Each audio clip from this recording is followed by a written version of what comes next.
qaybtan waxa waaye qaybtii labaad riyooyinka. marka waxaan kaleeto riyooyinka marka waxaan ka dhignay sheeko.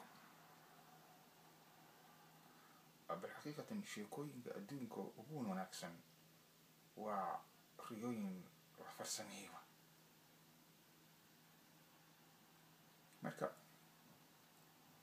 aniga iyo nin kaleeto oo asagana maaragtay reer Minneapolis ahaa ayaa waxaan maaragtay isa soo raacay.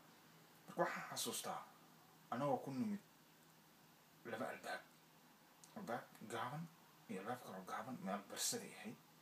guri laba dabaqa meeshaan ka taagnaa. dabaqa labaad dad fadhiyay dumar iyo rag isugu jiray. waxay ahaayeen hadda ma sheegi karo inay askar ahaayeen inay dad caadi ahaayeen iyo dumar meesha maaragtay makhaayad iyo shaah noocaas ma garan karo xitaa. marka laakiin meel saas oo kale tahay.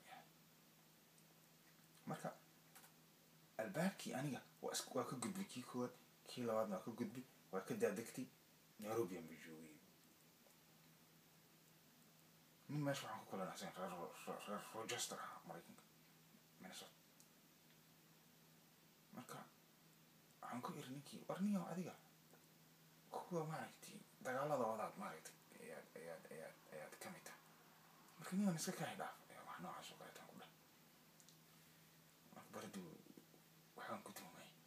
marka waa ka tegey arrintii hadda sheekadii hadda aan soo sheegnay ayaa dhacday oo ahayd maxaa la yidhaahdaa abaarka aan kasoo sheegay. waxaa dhacday oo kaleeto nin wasiir ka ah dowladda Jamhuuriyadda Federaalka Soomaaliya oon hadda magaciisa aan sheegaynin laakiin la wada yaqaano ayaan waxaan kasoo tagnay meel baan kasoo wada tagnay shir ka socday. mar waa la socotay oon qaraabo ahayn marwada. markuu uu kasoo tegay wuxuu soo maray magaalada Muqdisho soo dhex maray. ninkii marka wasiirka ahaa baabuurku waday. baabuurka marka wuxuu u waday si oo maaragtay aysan ku jirin wax oo taxadar ah.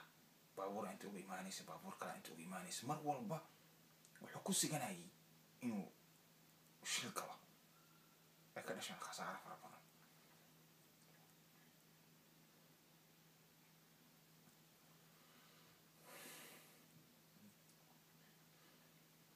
bas waxaan ku iri warniyahu baabuurkii ii jooji. wuu ii joojiyey waa ka degtay. shil ha ku gelinaysa waa ka tagtay. suuqaan kusoo baxay. marka suuqii waxaa iga soo warbaxay nin garaado labisan oo sarkaal ah oo kala xiran oo wax waardiya la socon. garaadta markaan ka fikiray hadda waan soo jeeda daay waa hurday mugta waxaan isiri war ninkaan magaalada dad shabaabka taageersanaya weli ku harsan oon laga sifaynin hadday dilaan ka hor. waxaan kaloo ka fikiray ninkan wasiirka ah oo sida maaragtay baabuurka ugu dhex wadaya magaalada layro mas-uulnimada ah isagana ka warramo. wasiirka hadda magaciisa ma rabo inaan sheego waa gartay.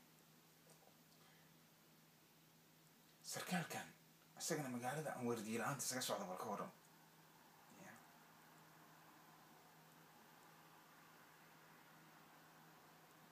marka arrimahan waxay daliil ka yihiin